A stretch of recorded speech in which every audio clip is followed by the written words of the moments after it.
गुलामी के चिन्ह या आक्रमण के चिन्ह किसी भी देश के मनोबल को कमजोर करते हैं। तो जब वो हटते हैं तो मनोबल बढ़ता है, और मनोबल बढ़ता है तो आप बहुत सारी लड़ाई वैसे ही जीत लेते हैं। जी सर, देखिए आप मीडिया से जुड़े हुए हैं, तो मीडिया से जुड़े एक सवाल है कि मेन स्ट्रीम मीडिया जो है सवाल पूछना भूल गया है या उन्हें पूछने नहीं दिया जा रहा है।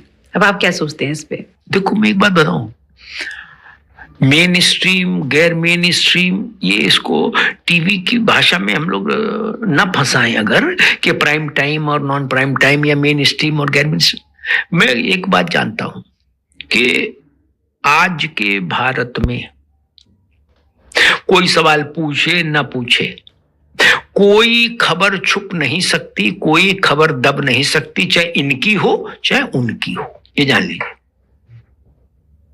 एक्स नहीं दिखाएगा, वाई दिखा देगा, वाई नहीं दिखाएगा, जेड दिखा देगा, और कोई नहीं दिखाएगा जिनको हम मीडिया हाउसेस कहते हैं। मान लीजिए किसी ने नहीं दिखाई तो कश्मीर से कन्याकुमारी और असम से गुजरात तक जो करोड़ों लोग पत्रकार बने हैं, क्या वो तो उसको डाल ही देंगे सूचना के समुद्र में। फिर कोई माई का लाल ऐसा है जो उसको हटवा पाए नहीं, कहां तक हटवाइएगा?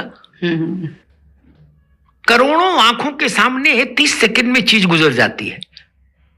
इसलिए वो समय खत्म हो गया कि किसी ने छुपा ली खबर, किसी ने दबा ली खबर, किसी ने डांट फटकार के खबर रुकवा दी।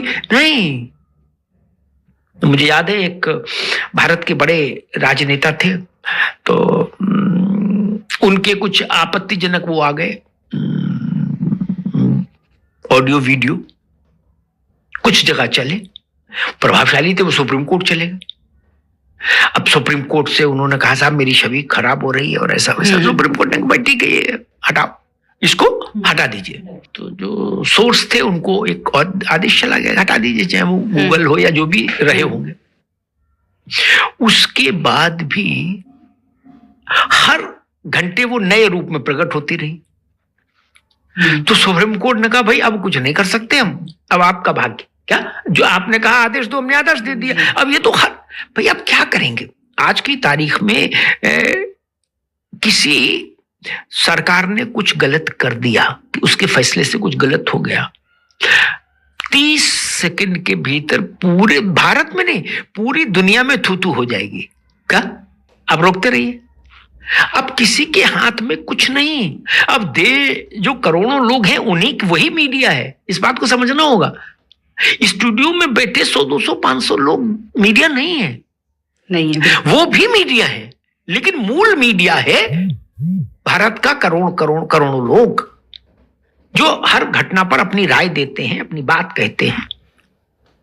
सिपाही रिश्वत लेते पकड़ा गया, इसका वीडियो मीडिया वाले थोड़ी ना बना दे, तो जनता बना के वायरल कर रही है। जी मंत्री जी गलत काम में संलिप्त पाए गए, ये वही कर रहे हैं ना, और निर्भय रूप से कर रहे हैं, क्योंकि उनको आप भयभीत कर भी नहीं सकते। कितनों को करेंगे? वहां तो करोड़ों लोग इस काम में लगे। इसलिए अब वो दृश्य भूल जाइए कि सवाल नहीं पूछे जा रहे हैं, ये उनका मीडिया है, ये इनका मीडिया है, उससे कोई फर्क नहीं पड़ता। 4 चैनल ये सेट कर ले, 4 चैनल वो सेट कर ले, उससे भी क्या फर्क पड़ेगा?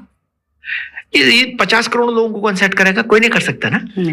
और ये आजाद है कुछ भी लिखने के लिए, कुछ भी बोलने के लिए, कुछ भी बताने के लिए।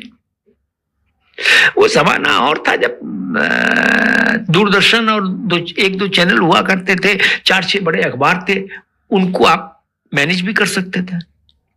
लेकिन सर एक क्वेश्चन और भी मैं सोच रही हूँ, मैं सोची आपसे पूछ लूं कि हर किसी के पास आज के डेट में माइक है, हर कोई खबर कहीं ना कहीं से बना रहा है, कितने हद तक ये सही है? क्योंकि गलत खबरें भी बहुत तेजी से फैल रही हैं, इसके लिए सरकार को कोई गाइडलाइन बनाने की जरूरत नहीं है? देखो, मेरा मानना यह है कि हमको ये तय करना होगा कि मैं एडिटर्स क्लब ऑफ इंडिया का अध्यक्ष हूं, तो उसके मंच से हमने सरकार से एक आग्रह किया था अभी कुछ दिन पहले।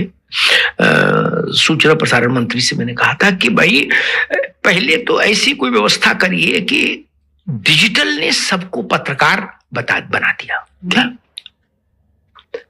इसमें कुछ विभाजक रेखा होनी चाहिए?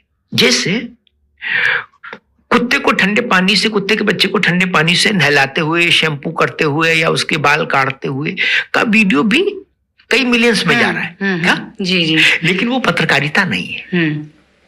ये कम से कम विभाजन तो हो। लौकी की ऐसी सब्जी आपने कभी नहीं खाई होगी क्या? वीडियो ये भी है जी। ऐसे कढ़ी बनाइए, बिल्कुल, पतिदेव प्रसन्न हो जाएंगे, वो भी वीडियो है। हनुमान चालीसा ऐसे पढ़ें, वो भी वीडियो है। इसमें अंतर करना होगा कि इसमें पत्रकारिता क्या है, का अर्थ क्या है और उस दूसरा क्या है। वो जब तक नहीं होगा तब तक थोड़ा मैश रहेंगी चीजें, उलझी हुई रहेंगी। मैं मानता हूं कि पत्रकारिता वो विषय है जिसमें समाज का जो बृहत्तर समाज है, एक मासेज है, उसकी भलाई की बात कोई हो, उसकी पीड़ा की बात हो, उसके सरोकार की बात हो, वो तो जर्नलिज्म है। ठीक है ना जी। शासन और समाज के बीच की कोई बात हो, जर्नलिज्म है। बाकी इंटरटेनमेंट और जर्नलिज्म को मिक्स मत करिए, उसका फ्यूजन बड़ा खराब होता है। इंटरटेनर अलग होने चाहिए और पत्रकार अलग होने चाहिए। ये संकट अभी इस वक्त है, क्योंकि हर कोई कह रहा है कि मैं भी जर्नलिस्ट हूं, मेरे वीडियो आपने देखे?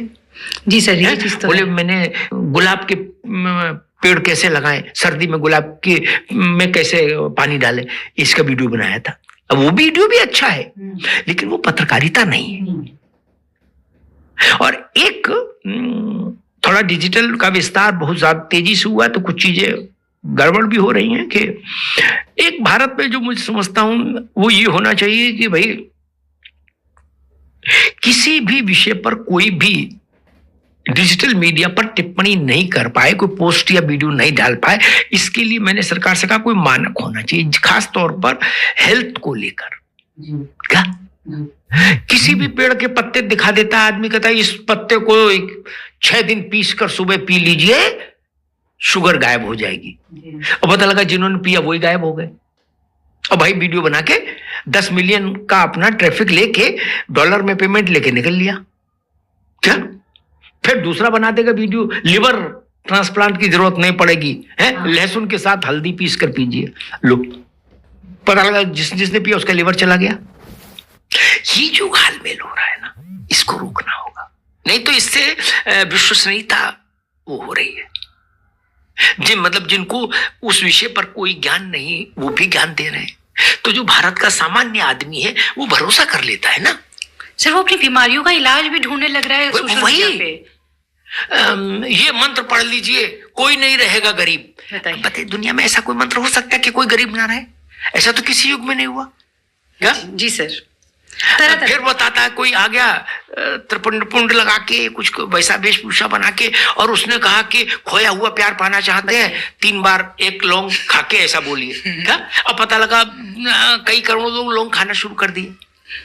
ये जो सब है, इस पर कहीं ना कहीं कोई निगरानी होनी चाहिए। और मुझे जो संकेत हैं सरकार की ओर से, वो उनके आधार पर मैं कह सकता हूं कि बहुत जल्दी आप देखेंगे इसका एक औपचारिक ढांचा बन जाएगा भारत में। डिजिटल उसका नियम कायदे के भीतर रह के ही काम करना होगा।